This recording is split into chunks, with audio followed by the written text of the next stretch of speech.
آج ہم وہاں کھڑے ہیں، رول آف لا کی بات کر رہے ہیں، وہ جگہ کہ کاش کراچی میں محمد علی صاحب نے، جناح صاحب نے جو 2-3 بڑی 4 باتیں کی تھیں، افسوس اگر اس پہ عمل کر لیا جاتا، آج امریکہ نہیں پاکستان سپر پاور ہوتا۔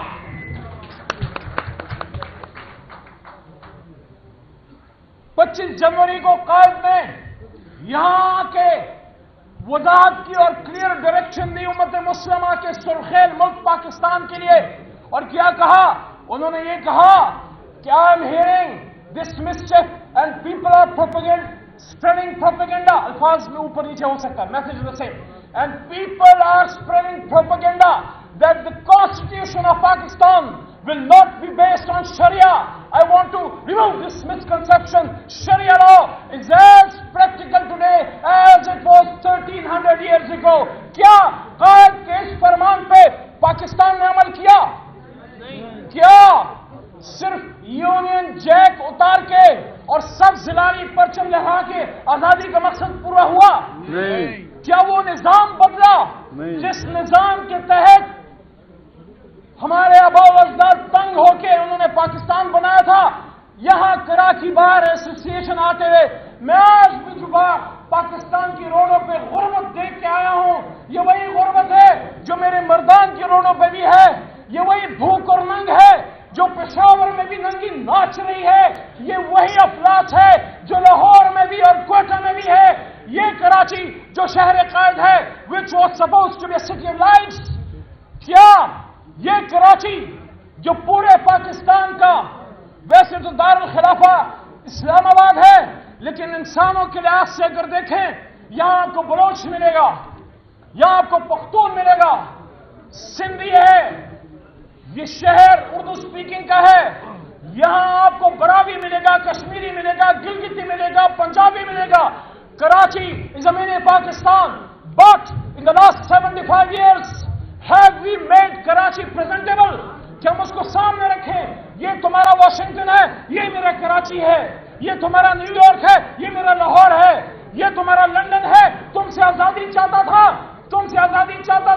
یہ دیکھو یہ تمہارا لندن ہے، یہ میرا کراچی، یہ میرا اسلام آباد ہے، اور تم سے آزادی چاہتا ہوں، میں سری نگر کو آزاد کرانا چاہتا ہوں، میں مقبوضہ کشمیر کو آزاد کرنا چاہتا ہوں۔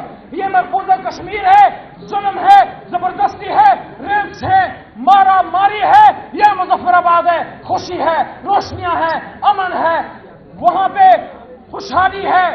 کیا ہم نے کر دیا؟ کیا مظفر آباد کو سری نگر کے مقابلے میں پیش کر سکتے ہو؟ کیا کراچی یا اسلام آباد کو نئی دلی یا لندن کے مقابلے میں پیش کر سکتے ہو؟ سوال کرو اپنے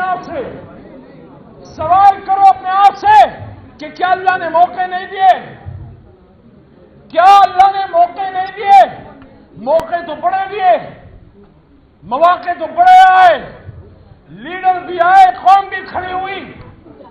کل رات وکلاء کے ساتھ بیٹھ کے میں نے یہ بات کی، آپ کی توجہ ہے ادھر، میں نے یہ بات کی کہ اس دھرتی نے پچھلے 100 سال میں 3 بڑی تحریکیں دیکھی، یا تحریک پاکستان جس میں یوتھ کھڑی ہوئی، وہ تحریک نہیں جو لانچ ہوتی ہے، وہ تحریک نہیں جس کے پیچھے کوئی ہوتا ہے، وہ تحریک نہیں جو کہیں کچھ لوگ کسی جگہ پہ بیٹھ کے سوچ کے چلاتے ہیں، پیسہ پھینکتے، نو، وہ تحریک جو کسان کے ایک آنگن سے نکلتی ہے، وہ تحریک جو ریڑھی بان چلاتا ہے، وہ تحریک جو کارکن چلاتا ہے، وہ تحریک جو ٹیچر چلاتا ہے، مزدور چلاتا ہے، فیکٹری اونر چلاتا ہے، کھیت کھلیان کے کسان سے لے کے اسٹیٹ تک سب اس تحریک کا حصہ بنتے ہیں۔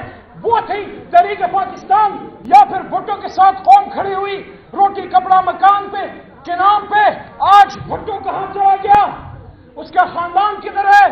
اور یہ دیکھ لو کہ روٹی کپڑا مکان سارا زرداری صاحب اپنے ساتھ جمع کر کے آج بھی غریب ہے، آج بھی مزدور ہے۔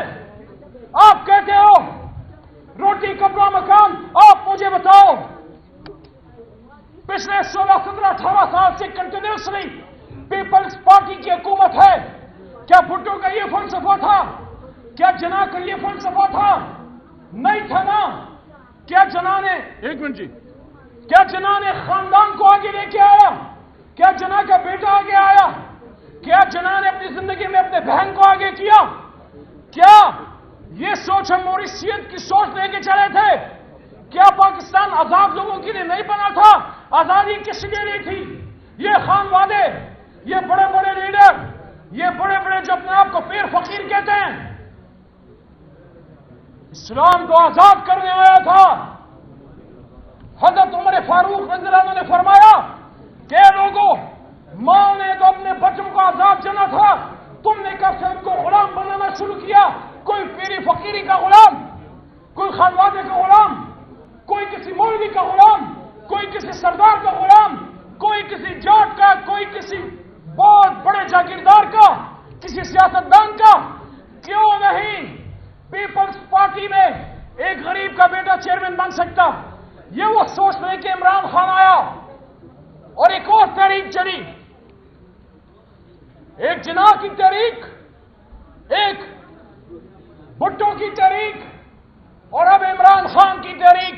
میں آج کراچی میں کراچی بار ایسوسی ایشن میں کھڑے ہو کے اسی پوڈیم پہ، اسی جگہ پہ جہاں کبھی قائد کھڑے ہو کے شریعت کی بات کر گیا، انصاف کی بات کر گیا، ڈیموکریسی کی بات کر گیا، کانسٹیٹیوشن کی بات کر گیا، no we have to take stand for rule of law, not for Imran Khan. Imran Khan آپ کو پیڈسٹل دے رہا ہے، وہ آپ کو موقع دے رہا ہے۔ عمران خان کا کیا ہے؟ ایک شخص ہے 73 سالہ، آج نہیں تو کل کل نفس ذائقۃ الموت۔ آپ سے پوچھنا چاہتا ہوں، آپ جس بھی جماعت سے ہیں، جس بھی طبقہ فکر سے ہیں، میں آپ کو چیلنج دیتا ہوں، کبھی بھی آپ یہ گلا نہیں کر سکتے کہ ہم موجود تھے لیکن کوئی تحریک ہی نہیں تھی، کوئی لوگ ہی نہیں تھے، کوئی موقع ہی نہیں تھا۔ نہیں، موقع ہے، تحریک ہے، رول آف لا کے لیے ہم کھڑے ہیں، قربانیاں دے کے کھڑے ہیں۔ جس وکیل کے یونیفارم میں آج کھڑا ہوں، اسی وکیل کے یونیفارم میں، اس ہاتھوں میں ہتھکڑیاں ڈال کے، اسی مردان بار میں جہاں میں نے وکالت سیکھی پھر پریکٹس کی، وہاں مجھے پھرایا گیا کہ میں ڈر جاؤں، میں پیچھے ہٹ جاؤں۔ کیا آپ ڈرو گے؟ کیا آپ پیچھے ہٹ سکتے ہو؟ پیچھے ہٹنا is not an option, it is not an option. It is not about you اور you, it is about your kids, جن کو آپ صبح اپنے لائر یونیفارم پہن کے اسکول میں ڈراپ کرتے ہو، پھر آپ کچہری میں آتے ہو، پھر آپ پریکٹس کرتے ہو، پھر آپ اپنی فیکٹری میں کوئی جاتا ہے، کوئی اپنی دکان پہ جاتا ہے، کوئی اپنی ہاسٹل ٹیچنگ کرنے جاتا ہے۔ ان بچوں کا سوچو، کل کو تم نہیں ہوگے، یہ نظام مضبوط کرو کہ تھانہ تمہارے بچے کے لیے استعمال ہو جب وہ حق پہ ہو۔ ان کو مضبوط کرو کہ تمہاری بوڑھی ماں اگر بیمار ہوتی ہے تو سرکاری اسپتال اس کے ساتھ کھڑا ہو۔ اسی نظام کو مضبوط کرو کہ excise, taxation, law, education, health, every department of the state should stand with the subjects of the state, not with the mighty and the powerful. This is the crux of the whole struggle of Imran Khan.